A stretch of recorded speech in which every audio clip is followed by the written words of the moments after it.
This is Palak Varadia from LG Institute of Engineering and Technology in Department of Electronics and Communication. Welcome to our channel that is LG IT Electronics and Communication. In this, we are going to discuss a series of lectures related to network theory. And our today's topic is what? It's a Millman's and substitution theorem. So let's start our today's session. See, first we will discuss that is Millman's theorem.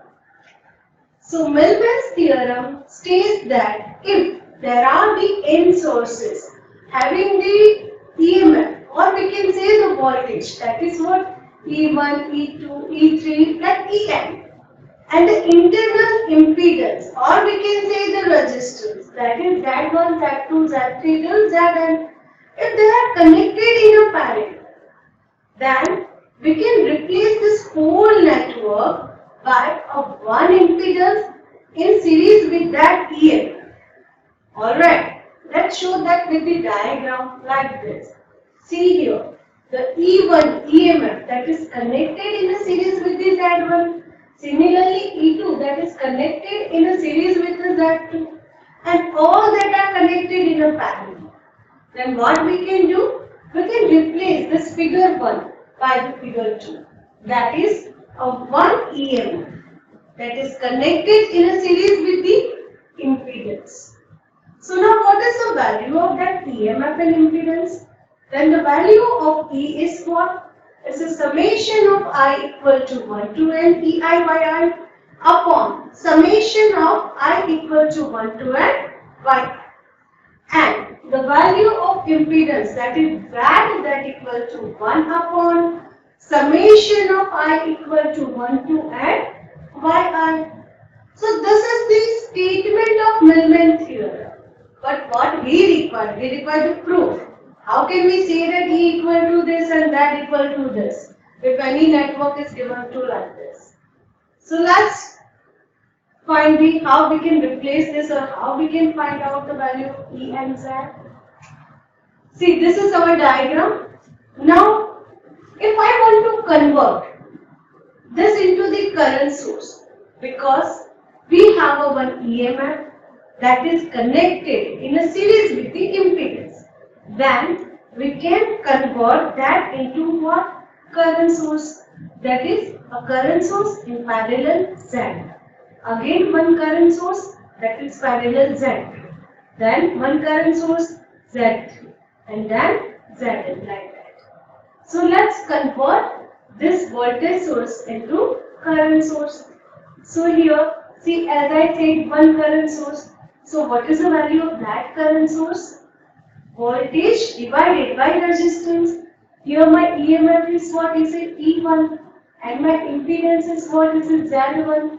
So the value of that current source is what? E1 divided by Z1. Then that impedance Z. Similarly, now you just consider the second branch.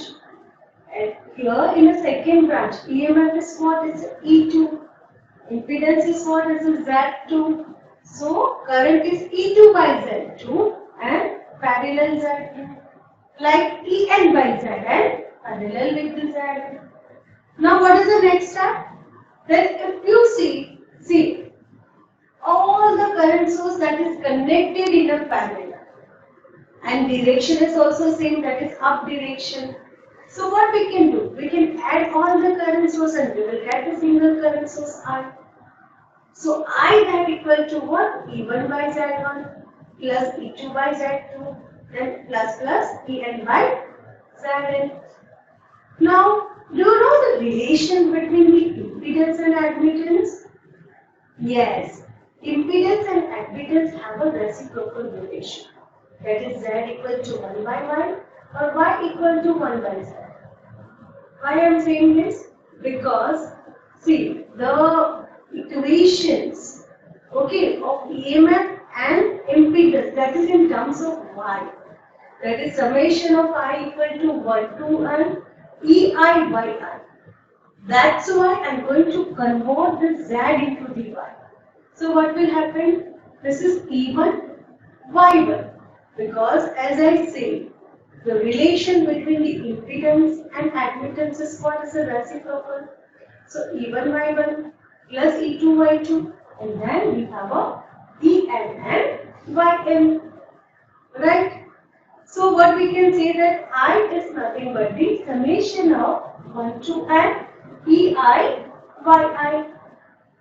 Now next step is what? All the resistors are connected in a parallel. Right, in this diagram, all the resistors are connected what? In a parallel. So the equivalent resistance is what? 1 upon Z, that equal to 1 by Z1 plus 1 by Z2 plus 1 upon Zn. And 1 by Z1 is what? So Y1 plus Y2 Yn. And we were interested to find out the Z. So the Z is what? Here 1 by Z is what? It's a summation of I equal to 1 to n Y1. And Z is nothing but the 1 upon summation of I equal to 1 to n Yi. Now, see here, this is the equivalent current source value and this is the equivalent resistance value. Convert this diagram into the voltage source like this. We have a E and Z. So what is the value of E by looking that diagram? Current and impedance. Then you have to multiply this two, right? So E equal to what? It's a I into Z, and I is what? It's a summation of Ei by I upon summation of Yi. And Z is what? It's the same like this. And you just try to recall the statement of Millman's theorem. In that theorem, we also said that the equivalent voltage source value is what? It's a summation of I equal to 1 to n Ei Yi upon summation of I equal to 1 to n Yi.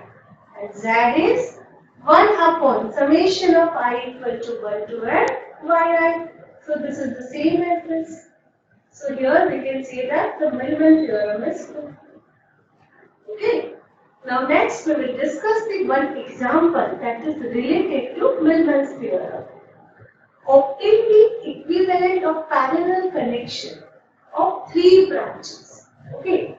Each branch have a voltage source in a series with the resistors. And the combinations are what? 2 volt, that is in series with the 1 ohm, 3 volt, that is in a series with the 2 ohm, 5 volt, that is in a series with the 2 ohm like this.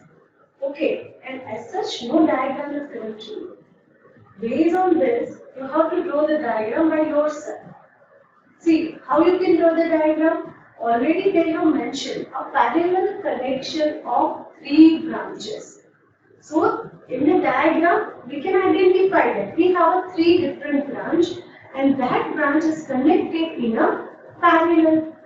Now, in a branch, okay, in a single branch, what is that? It's a combination of a voltage source and a series resistance. That is 2 volt with a 1 ohm. Okay, that is a 1 branch. In the second branch, we have a 3 volt with the 2 ohm. And the third branch, we have a 5 volt with the 2 ohm. Alright? So, our network will be like this. Now, what we want to do? We want to find out the equivalent of this with a single voltage source and single resistance. So the first, we know that in a Millman's theorem, we require the admittance, not the impedance. So first of all, we will find out Y1, that is 1 upon 1 mho. Unit is what? Mho. Similarly, Y2, consider the second branch, that is 1 by 2, that equal to 0.5 mho.